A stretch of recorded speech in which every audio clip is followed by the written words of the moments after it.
Ça va Hulk? L'endimanché du ciné est prêt pour vous parler aujourd'hui sans spoiler du film Dark Waters, réalisé par Todd Haynes, un réalisateur que je ne connaissais pas. Donc pourquoi me suis-je intéressé à ce métrage? Pour une seule raison, pour son acteur principal, Mark Ruffalo, sur lequel nous reviendrons. Qu'ai-je pensé de ce film en sortant de la salle hier soir? Eh bien, j'étais un petit peu embêté. À la fois, le film était très émouvant sur la fin, c'est-à-dire que j'ai versé ma larme, j'ai été impacté, j'ai été pris, mais en même temps, le film a une narration très poussive, très bancale. On va y revenir aussi, mais l'idée quand même globale, c'est que le film n'est pas très contrôlé, il n'est pas très maîtrisé, et surtout, il n'est pas adapté pour le cinéma. C'est un film qui n'aurait jamais dû, pour moi, être proposé au cinéma, il aurait dû être diffusé à la télévision, car en réalité, c'est plus un documentaire qu'un film. Ou qu'un film documentaire d'ailleurs. C'est-à-dire, je m'explique, j'aime beaucoup les films documentaires. Nous avons des films documentaires comme par exemple Hors Normes, ou, allez, on peut le dire aussi, un petit peu cet esprit-là dans Au nom de la Terre, que j'ai moins apprécié. Mais l'idée, c'est que dans ces deux films, à la fin, vous avez voilà, un écriteau, un panneau dans le générique qui vous explique avec vraiment une audace et une franchise assez nette que ceci, ce que vous venez de voir, est un message social, un message politique que nous véhiculons. Vous y adhérez ou non, mais c'est ce que nous proposons pour rendre la société meilleure. Ici, avec ce film à connotation très environnementale, très écolo, forcément, et humaniste, évidemment, l'idée est la même, sauf que là où ça marche dans un film comme Hors Normes, que j'apprécie énormément, c'est que nous traitons finalement de l'autisme, avec des personnages, une multitude d'ailleurs de personnages, encadrés par Vincent Cassel notamment, et son association plus ou moins illégale, et nous rentrons dans une sorte de sphère très intimiste, avec des personnages qui en soi veulent nous être proposés et présentés par les réalisateurs comme des généralités dans la société, mais en même temps on s'attarde vraiment sur Vincent Cassel qui se concentre quant à lui sur des personnages très précis, très particuliers. Et c'est comme ça qu'on passe pour moi du particulier au général, entre guillemets, enfin qu'on passe voilà d'une étude de cas entre guillemets très cinématographique et pleine d'originalité avec des acteurs savoureux à une démonstration, pourquoi pas, à une échelle plus intéressante, comme c'était le cas pour Hors Normes. Le problème ici de ce film, c'est que Mark Ruffalo est très bon. Attention, hein. C'est pas du tout lui le problème, parce que Mark Ruffalo, il arrive à se démarquer du MCU. Il faut savoir que Mark Ruffalo et son personnage de Hulk, ils sont souvent... je dis Bruce Banner et Hulk, c'est pour ça que je parle au pluriel, mais ce sont des personnages qui sont assez effacés finalement ces derniers temps dans le MCU parce qu'il y a des problèmes de droit, c'est-à-dire que le MCU ne peut pas faire un film avec Hulk, enfin sur Hulk en tout cas, et qu'il soit la vedette. Ce qui fait que Mark Ruffalo, je vais pas dire qu'il a quitté le UCU, c'est pas ça, mais un peu à l'image d'un Robert Downey Jr. pour d'autres raisons, c'est-à-dire que Robert Downey Jr. lui c'est lié à son personnage qui a connu un destin particulier dans Avengers Endgame. Ce sont des acteurs qui maintenant arrivent à prouver, je pense, aux réfractaires des films du MCU, qu'ils arrivent à proposer autre chose et poursuivre leur carrière autrement, parallèlement à ce qu'ils avaient, enfin ce qui les a fait connaître du grand public. Et c'est ça, c'est-à-dire que Mark Ruffalo ici, qui joue l'avocat qui s'appelle Robert Billot, un peu plus c'était Billout d'ailleurs, mais bon, passons le détail. Si vous voulez, c'est le personnage de Bruce Banner, qui est un peu stressé, voire beaucoup, qui est très sympathique, même s'il est un peu naïf et un peu crédule par moments, mais ce n'est pas du tout le docteur, c'est-à-dire que c'est Bruce Banner, mais c'est pas le personnage scientifisé, au contraire, il explique tout de suite qu'il est un peu une bille en chimie, en physique presque, aussi, c'est ce qu'on comprend. Et du coup c'est drôle, parce qu'on a l'impression que le personnage de Mark Ruffalo est un peu méta, c'est-à-dire c'est un peu Hulk pour ceux qui connaissent, mais en même temps si vous connaissez pas Hulk, c'est pas grave, ça s'invite juste comme des clins d'œil. À un moment, il y a carrément une expression qui est la bombe à retardement. La bombe à retardement, c'est comme ça qu'on qualifie Hulk dans Avengers 1, lorsque les Avengers n'arrivent pas à le maîtriser, à le contrôler. C'est quand même assez drôle, ils n'arrivent pas à le canaliser. Et finalement, Mark Ruffalo est extraordinaire, franchement, il mériterait presque un Oscar, je pense franchement que ça aurait pu être dans les tuyaux, mais c'est tout ce qui l'entoure qui me turlupine. C'est-à-dire que le réalisateur, lui aussi, propose du cinéma au début du film et il se concentre absolument sur Mark Ruffalo. Néanmoins, La fin du métrage va essayer de nous rapprocher son personnage de sa femme dans le film, qui est donc interprété par Anne Hathaway, ou je sais pas comment on la prononce, mais qui joue Catwoman, donc Sarah, sa femme. Au début on comprend pas, il n'y a pas d'alchimie entre les acteurs, à la fin ils essaient de le justifier, mais finalement les défauts du film sont toujours pris avec une sorte de pas passivité mais d'appréhension, c'est-à-dire que le film essaie toujours un peu de justifier ce qu'il n'arrive pas à réaliser et à réussir. Et c'est un peu perturbant, je trouve, parce que le film, il a toujours un peu cette épée de Damoclès au-dessus de la tête, c'est-à-dire qu'il passe à côté de l'essentiel. Parce que le film, il faut savoir qu'il y a un gros problème pour moi de transition.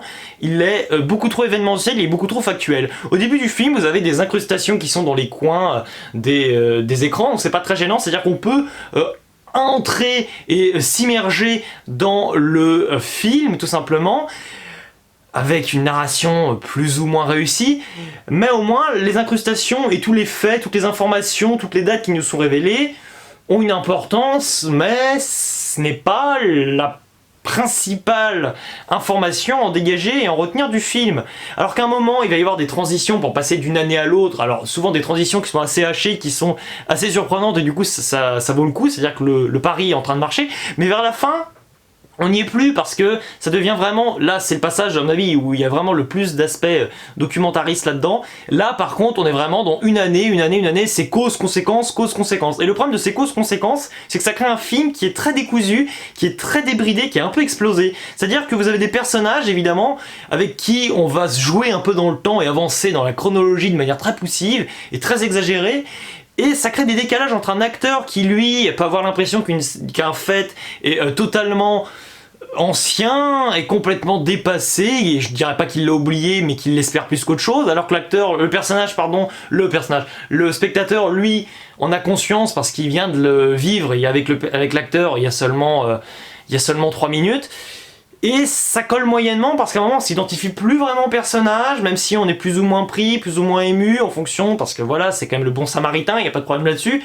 Mais en même temps, sa quête paraît toujours un peu trop sage. Sage dans le sens où c'est vraiment cet aspect où ça manque de proposition. C'est-à-dire que le début du film, avec Mark Ruffalo, c'est vraiment l'idée que le réalisateur va nous expliquer les traits du personnage très simplement. Le personnage, donc Mark Ruffalo, est en train de conduire dans sa voiture, voilà, et ses choix routiers qu'il va opérer sur l'autoroute sont déterminants et permettent de le comprendre. En gros, je dirais pas qu'il est instable, mais il a du mal à trouver sa voie, c'est vraiment le cas de le dire. Et des transitions et des effets vraiment de forme, de couleur nous sont proposés. Là, on a l'impression d'être vraiment dans une fresque cinématographique. Mais à un moment, on s'y perd forcément, parce que même des éléments où on pourrait s'attendre à ce qu'il y ait des obstacles, ils sont pas vraiment là. Dans la bande-annonce, on voit une scène où Mark Ruffalo a peur que sa voiture explose lorsqu'il y introduit la clé. Le problème, c'est que le film ne prend pas en considération sa qualité peut-être principale, à savoir qu'on pourrait s'attendre à ce que les personnages se fassent zigouiller, enfin bref, à ce qu'il leur arrive tout à n'importe quel moment, qu'on serait prêt à y croire. Parce que moi, par moment, je me suis mis à imaginer ce qui pourrait arriver au personnage et à appréhender et à comprendre sa vision des choses. Or, sa vision des choses, qu'elle soit réelle, justifié ou non pour le personnage de Mark Ruffalo, ça le mérite parfois de mettre l'acteur et le spectateur un peu au même plan. Voilà, avant évidemment que la chronologie n'arrive et qu'on soit complètement écarté et éloigné de Mark Ruffalo. Mais le film ne joue pas dessus, il préfère, disons, essayer de justifier des obstacles qui n'en sont pas vraiment. À savoir qu'il y a un personnage donc qui est joué du moins par, je cherche son nom, par Victor Garber, qui est donc Phil Donnelly, qui nous est présenté comme un méchant. Voilà, on va dire ça comme ça, un méchant. C'est-à-dire qu'au début il applaudit, voilà, il réussit tout ce qu'il entreprend visiblement. Le personnage de Mark Ruffalo qui est un peu naïf, forcément on va le croire au début, et nous ça nous énerve à l'avance. Mais le film n'essaie même pas d'être surprenant à ce niveau-là, parce qu'après il y a le personnage justement de l'obstacle qui va devenir complètement taré d'un coup, c'est-à-dire qu'il va limite l'insulter, mais ça sort un peu de nulle part, c'est-à-dire que il a aucune raison à ce moment-là de péter un boulard, mais il le fait pour montrer à quel point finalement Mark Ruffalo est génial. Et c'est peut-être là le problème, c'est que le personnage, ils ont beau essayer de nous faire croire avec la relation familiale qu'il entretient, que c'est un personnage quand même qui a des défauts, qui est un peu, peut-être un peu parfois trop absent, mais en même temps, par rapport à la cause qu'il défend, on a du mal à imaginer l'histoire autrement et que les personnages ne puissent pas vraiment l'apprécier et l'aider, en tout cas pour ses proches. Ce qui fait que j'ai l'impression parfois que le personnage est trop grand par rapport à ce que par rapport au contenu, c'est-à-dire par rapport au contenu qui est vraiment très politique. Là-dessus, on n'y adhère pas. Je pense que le film, c'est ce qu'il essaie de faire, en tout cas, il essaie de montrer que qu'importe les scissions politiques, sociales, tout ce que vous voulez, ça concerne grosso modo tout le monde, ce problème qui est illustré dans le film.